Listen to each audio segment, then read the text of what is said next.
تو آج میں یہ چاہتا ہوں کہ میں خود آپ کو یہ بتاؤں کہ میری زندگی میں وہ کون سا حادثہ ہوا جس کے نتیجے کے طور پر میں اپنا میڈیکل پروفیشن تج کر قرآن حکیم کے درس و تدریس یا دین کی دعوت و تبلیغ میں ہمتن لگ گیا۔ گویا کہ میں آج خود پہلے اپنا اور اپنے کام کا ایک تعارف آپ حضرات سے کرا رہا ہوں۔ میرے شعور کی سب سے زیریں اور تحتانی سطح پر یہ بات آپ نے کل محسوس کر لی ہوگی کہ سب سے گہرے نقوش علامہ اقبال مرحوم کی ملی شاعری کے ہیں۔ بالکل بچپن ہی سے میں ان کا کلام پڑھ رہا ہوں، اور ابھی میں 5ویں جماعت کا طالب علم تھا جبکہ میں بانگ درا پڑھ رہا تھا۔ اس سے ایک جذبہ ملی، خاص طور پر آپ کو معلوم ہے کہ اس میں ایک میرزا پیغام ہے ملت اسلامیہ کے لیے کہ کتاب ملت بیضا کی پھر شیرازہ بندی ہے، یہ شاخ ہاشمی کرنے کو ہے پھر برگ و بر پیدا، نوا پیدا کرے بلبل کے ہو تیرے ترنم سے، کبوتر کے تنے نازک میں شاہی کا جگر پیدا۔ میں یہ عرض کر دوں کہ ہمارے جو قومی شاعر ہیں ان میں اس میں کوئی شک نہیں کہ اس صدی میں بر صغیر پاک و ہند میں پہلے نام آئے علامہ شبلی کے اور مولانا حالی کے۔ مولانا حالی کی مسدس اس میں کوئی شک نہیں ہے کہ جسے انگریزی میں ایپک میکنگ کتاب کہا جاتا ہے، یعنی زمانہ ساز کتب میں اس کا شمار۔ لیکن آپ ایک بات نوٹ کریں گے کہ مسدس پر بحیثیت مجموعی ایک مایوسی کا رنگ غالب ہے، چنانچہ اس کے سرنامے کے جو اشعار ہیں وہ آپ کو شاید یاد ہو کہ پستی کا کوئی حد سے گزر نہ دیکھے، اسلام کا گر کر نہ ابھر نہ دیکھے، مانے نہ کبھی کہ مد ہے ہر جزر کے بعد، دریا کا ہمارے جو اتر نہ دیکھے۔ یہ انتہائی ایک مایوسی کی کیفیت ہے، اور واقعہ یہ ہے کہ اس صدی کے آغاز میں عالم اسلام کی جو کیفیت تھی اس کے نتیجے میں یہ مایوسی ہی پیدا ہو سکتی تھی۔ پہلی جنگ عظیم کے بعد وہ جو عظیم سلطنت عثمانیہ تھی وہ ختم ہو گئی، اس کا وجود تک باقی نہ رہا۔ گریٹ آٹومان امپائر نسیم منسیہ ہو، چھوٹے چھوٹے ملک وجود میں آ گئے، اور وہ بھی کوئی برطانیہ کے پاس، کوئی فرانس کے پاس، کوئی اٹلی کے پاس، کوئی کسی اور کے پاس، پورا عالم اسلام مغربی اقوام کی براہ راست غلامی میں آ گئے۔ یہ انتہائی ہماری تاریخ کا پستی کا وقت ہے جس زمانے میں کہ مولانا حالی نے مسدس لکھی۔ اس کے اختتام پر بھی جن حضرات کو مسدس سے کوئی دلی تعلق ہے، اور مجھے یہاں آ کر خاص محسوس ہوا کہ حافظ عرفان صاحب جو یہاں کی ایک جانی پہچانی شخصیت ہے، انہیں مسدس میں سمجھتا ہوں کہ شاید اکثر و بیشتر یاد ہے، اور مجھے محسوس ہوا کہ واقعتاً وہ کتاب ایسی ہے کہ اس کے ساتھ ہمارا ایک ذہنی ربط و تعلق رہنا چاہیے۔ اس کے اختتام پر مناجات حضور سرور کونین کے عنوان سے جو نظم ہے اس کا بھی آغاز اسی سے ہوتا ہے کہ اے خاصہ خاصان رسول وقت دعا ہے، امت پہ تیری آ کے عجب وقت پڑا ہے، وہ دین جو بڑی شان سے نکلا تھا وطن سے پردیس میں، وہ آج غریب الغربا ہے۔ وہی مایوسی کی کیفیت۔ ہمارے قومی شعراء میں علامہ اقبال پہلی شخصیت ہے جن کے ہاں آپ کو دونوں رنگ ملیں گے۔ مرثیہ بھی کہا ہے انہوں نے، مسلمانوں کی جو اس وقت کی زبوں حالی تھی اس پر بھی تبصرہ کیا ہے، خون کے آنسو بھی روئے ہیں، لیکن ساتھ ہی ایک پیغام دیا ہے کہ اب دوبارہ دیکھیے ان کے اشعار، نکل کے صحرا سے جس نے روما کی سلطنت کو الٹ دیا تھا، سنا ہے یہ قدسیوں سے میں نے، وہ شیر پھر ہوشیار ہوگا۔ اب یہ جو انداز تھا، ایک خوشخبری، ایک امید افزا پیغام کہ اب پھر وہ وقت آئے گا کہ خلیل اللہ کے دریا میں ہوں گے پھر گوہر پیدا۔ اب پھر وہ دریا جو ہے توحید کا دریا، اللہ کے رسولوں کا وہ دریا، اب اس میں نئے موتی جو ہیں وہ پھر پیدا ہوں گے۔ تو یہ ایک امید افزا پیغام تھا میرے ذہن پر، میرے احساسات پر، ابھی یہ لفظ حافظ صاحب نے استعمال کیا، میرے احساسات پر جو سب سے گہرا اثر ہے وہ علامہ اقبال کے ان اشعار کا۔ کل بھی آپ نے نوٹ کیا ہوگا جواب شکوہ کا وہ شعر کہ وہ زمانے میں معزز تھے مسلمان ہو کر، اور تم خار ہوئے تاریک قرآن ہو کر، اور وقت فرصت ہے کہاں کام ابھی باقی ہے، نور توحید کا اتمام ابھی باقی ہے۔ بہرحال اس کے بعد، اور بلکہ اس کے ساتھ یہ نوٹ کر لیجئے کہ تحریک پاکستان اس وقت چل رہی تھی، میرا وہ ہائی اسکول کا دور ہے، تو علامہ اقبال کی ملی شاعری سے متاثر ہو کر میں نے بھی ایک طالب علم کی حیثیت سے تحریک پاکستان میں حصہ لیا، اور حصار ڈسٹرکٹ مسلم اسٹوڈنٹس فیڈریشن کا میں جنرل سیکریٹری تھا۔ لیکن اسی زمانے میں مجھے مولانا ابوالکلام آزاد کی تحریروں سے بھی تعارف حاصل ہوا، اور خاص طور پر مولانا سید ابوالعلا مودودی کی تحریروں سے میں نے پڑھا ان دونوں حضرات کو۔ ظاہر بات ہے کہ مولانا ابوالکلام آزاد تو اس وقت کانگریس میں تھے، مولانا مودودی نے ایک علیحدہ جماعت، جماعت اسلامی کے نام سے بنائی ہوئی تھی، تو مجھے ان سے علمی دلچسپی تو اس وقت ہوئی، لیکن عملی طور پر تحریک پاکستان ہی کا ایک ادنا اور ننھا سا کارکن میں رہا۔ البتہ پاکستان بننے کے بعد پھر اب چونکہ وہ ملک جو اللہ نے ہمیں عطا فرمایا، در حقیقت اس ملک کا قیام تو پہلی منزل تھی ہماری، اصل سفر تو ابھی باقی تھا۔ اس ملک میں اسلام کا نفاذ، اسلام کا قیام، وہ جو قائد اعظم نے کہا تھا کہ ہم ایک ایسا خطہ زمین چاہتے ہیں کہ جس میں ہم اس جدید دور میں اسلام کے اصول اخوت و مساوات و حریت کا ایک نمونہ پیش کر سکیں، پوری دنیا کو دکھا سکیں کہ اسلام کیا ہے، اسلامی تہذیب کیا ہے، اسلامی تمدن کیا ہے، اسلامی قانون کیا ہے، اسلامی سیاست کیا ہے، اسلامی معیشت کیا ہے، اسلامی معاشرہ کسے کہتے ہیں۔ یہ اصل میں غرض تھی ہماری، یہ مقصد تھا جس کے لیے پاکستان حاصل کیا گیا۔ حصول پاکستان تو در حقیقت اس سفر کی پہلی منزل تھی، لیکن یہ کہ محسوس ایسا ہوا کہ شاید ہم نے اس پہلی منزل ہی کو آخری منزل سمجھ لیا، اور ہم نے آزادی کے جو مادی فوائد تھے ان کو سمیٹنے پر کمر کس لی۔ دولت، شہرت، عزت، اقتدار، یہی ہم میں سے اکثر کا مطمع نظر بن کر رہ گیا۔ اس صورت میں اب پاکستان میں اسلامی نظام کے قیام، بالفعل ایک اسلامی معاشرے کی تشکیل، ایک واقعتاً حقیقتاً اسلامی ریاست کا قیام، اس کے لیے پھر میں نے سن 47 سے سن 57 تک 10 سال جماعت اسلامی کی تحریک کے ساتھ بسر کیے۔ پہلے 7 سال اسلامی جمعیت طلبہ میں، اور جب میں 1954 میں MBBS سے فارغ ہو گیا تو جس دن میرا نتیجہ نکلا ہے اسی دن میں نے جمعیت طلبہ سے استعفیٰ لکھا اور جماعت اسلامی کی رکنیت کی درخواست کا جو فارم تھا پر کر دیا۔ 3 برس پھر لگ بھگ میں جماعت میں رہا ہوں۔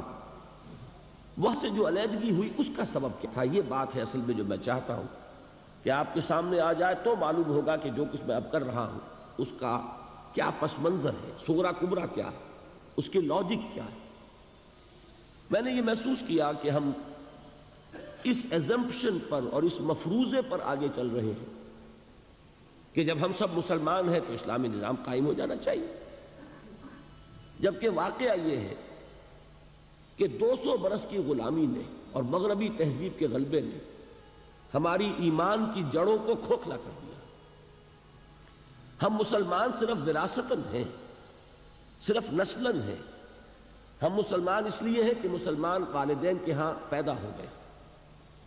لیکن یہ کہ ہم نے شعور کے ساتھ اپنے ایک کانشس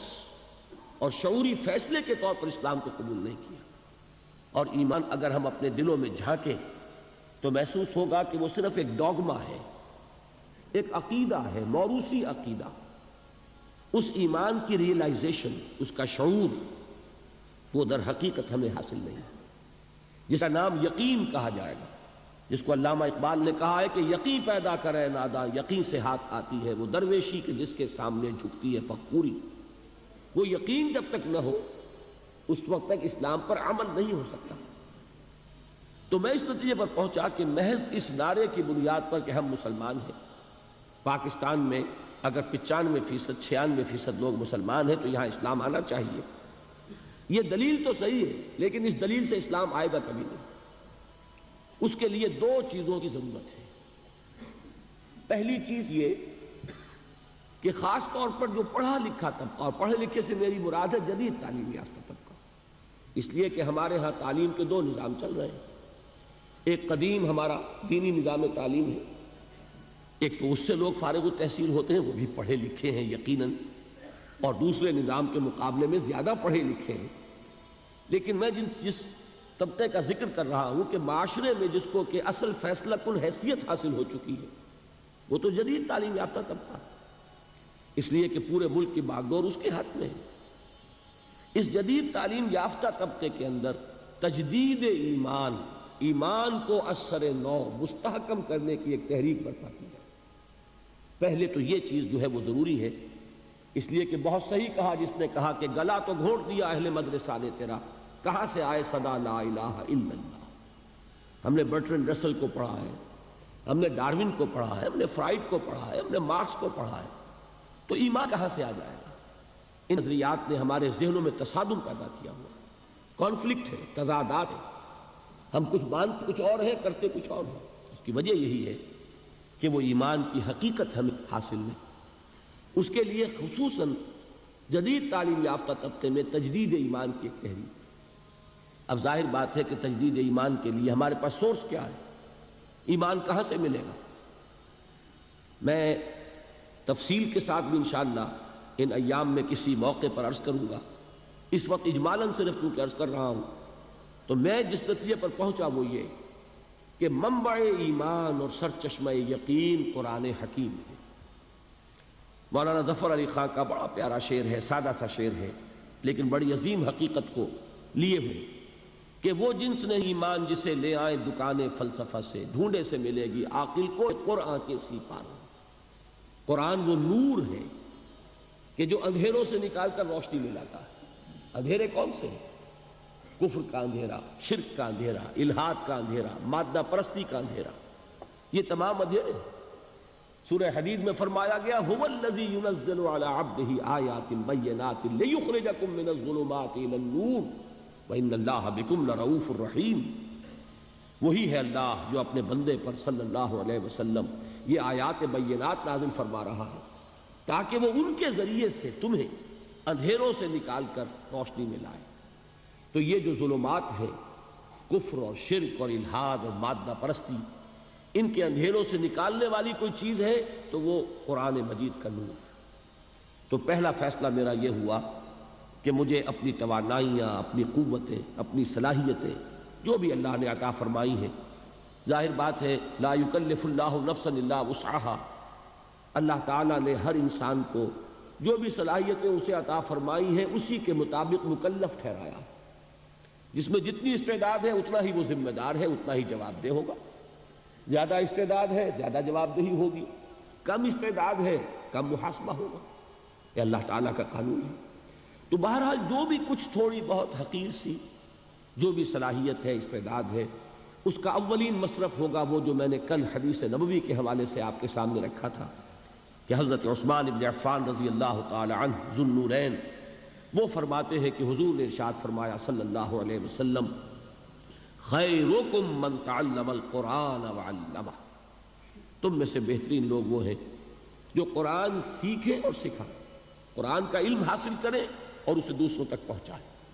تو پہلی بات میں نے یہ طے کی، کون شخص چاہے گا کہ وہ اچھے سے اچھے کیریئر کو اڈاپٹ نہ کرے؟ ہر شخص یہی چاہتا ہے بہتر سے بہتر کیریئر اسے ملے، لہذا جب سب سے بہتر کیریئر یہ ہے خیرکم من تعلم القرآن وعلمہ، اور یہ کس کا فرمان ہے؟ الصادق المصدوق، جو سچے ہیں، جن کی سچائی کی گواہی اللہ نے دی۔ تو انہوں نے فرمایا کہ بہترین کیریئر یہ ہے۔ تو میں نے طے کیا کہ جہاں تک طبابت کا معاملہ ہے، میڈیکل پروفیشن ہے، مجھ سے کہیں زیادہ ماہر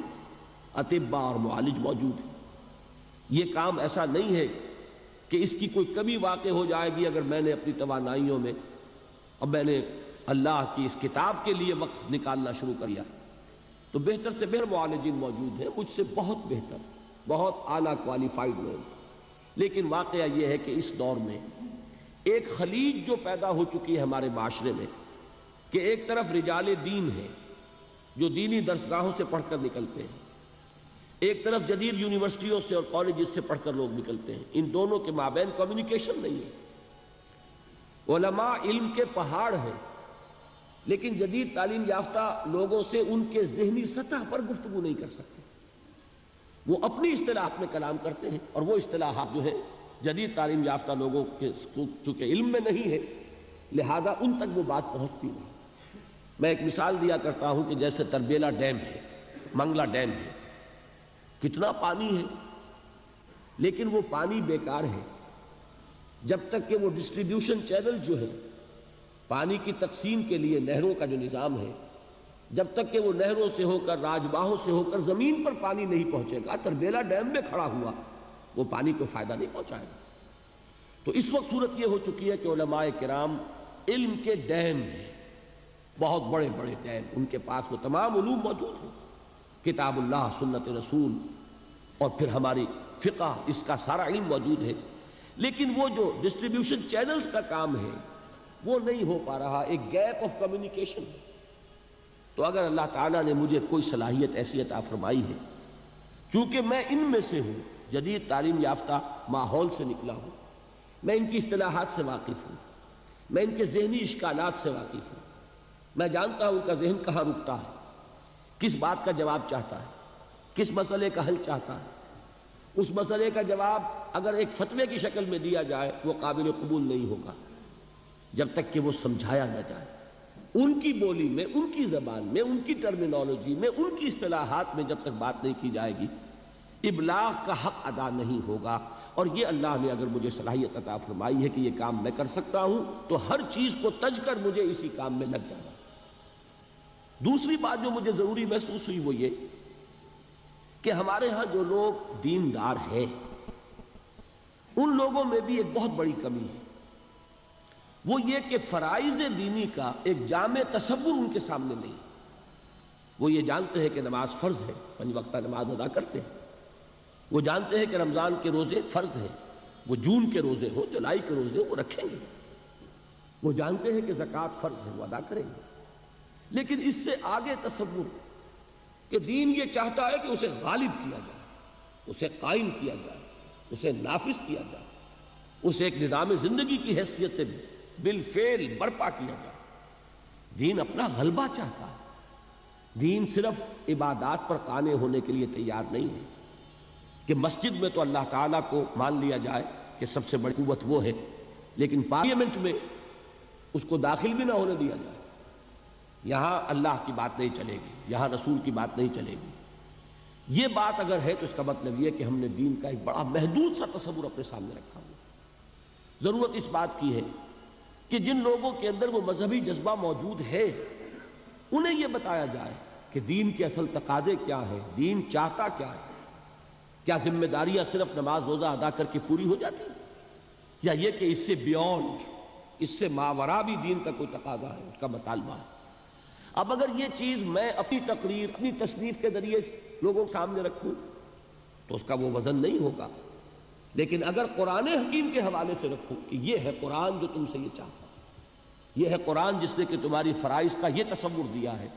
تو ظاہر بات ہے کہ چونکہ ان کا تصور محدود ہو گیا ہے، لہذا وہ اس وقت ان کی ایکٹیویٹی محدود ہے، ان کا عمل بھی محدود ہے۔ اگر ان کا تصور فرائض دینی وسیع ہو جائے گا تو یقیناً پھر وہ اس کے مطابق کچھ نہ کچھ سرگرم عمل ہوں گے، اپنے فرائض کو ادا کرنے کے لیے کمر کش نہیں۔ یہ 2 تقاضے ہیں جن کے تحت پھر میں نے مطالعہ قرآن حکیم کا ایک منتخب نصاب مرتب کیا، پورے قرآن کو۔ اصل میں تو قرآن تو وہی ہے، سورہ فاتحہ سے سورۃ الناس تک، ما بین الدفتین، قرآن یہی ہے، اس کا بدل کوئی شے نہیں، لیکن یہ کہ an introduction to قرآن، قرآن سے ایک ابتدائی تعارف کے لیے ایک منتخب نصاب جو تقریباً 2 پارے کے لگ بھگ بنتا ہے، مختلف جگہوں سے کچھ صورتیں، کچھ آیات، اور اس انتخاب میں پیش نظر یہی 2 چیزیں کہ ایک تو دین کا ہمہ گیر تصور سامنے آ جائے، دین ہے کیا، اور نمبر دو یہ کہ دین کا تقاضے سامنے آ جائے، دین ہم سے چاہتا کیا ہے، دین کا مطالبہ کیا ہے۔ ایک شخص جو دعویٰ کرتا ہے کہ میں اسلام کو اپنے دین کی حیثیت سے قبول کرتا ہوں، تسلیم کرتا ہوں، اسے معلوم ہونا چاہیے کہ اس کے دینی فرائض کیا ہیں۔ ان دو مقاصد کو سامنے رکھ کر میں نے ایک منتخب نصاب مرتب کیا۔ اب یہ 20واں سال ہے میری زندگی میں۔ 1965 میں میں نے اس کام کا آغاز کیا تھا، لاہور میں حلقہ مطالعہ قرآن قائم کیے، قرآنک سٹڈی سرکلز۔ اللہ تعالیٰ نے کچھ خلق کا رجوع جو ہے یہ اللہ کے فیصلے کے تحت ہوتا ہے، لوگوں کی توجہ ہوئی۔ میرے درس میں اتوار کی چھٹی ہوتی تھی پاکستان میں اس زمانے میں، تو اتوار کی صبح میرا ایک درس ہوتا تھا بڑا، ویسے شام کو ہفتے کا کوئی دن فارغ نہیں تھا، لیکن یہ ہے کہ بڑا درس مرکزی جو ہے وہ اتوار کی صبح کو ہوتا تھا، پہلے مسجد خضرا سمن آباد میں اور پھر مسجد شہداء جو مال روڈ پر ہے لاہور میں۔ 700 افراد اس درس میں شریک ہوتے تھے بڑی پابندی کے ساتھ۔ یہ 700 کا عدد اس لیے ایک مرتبہ معلوم ہوا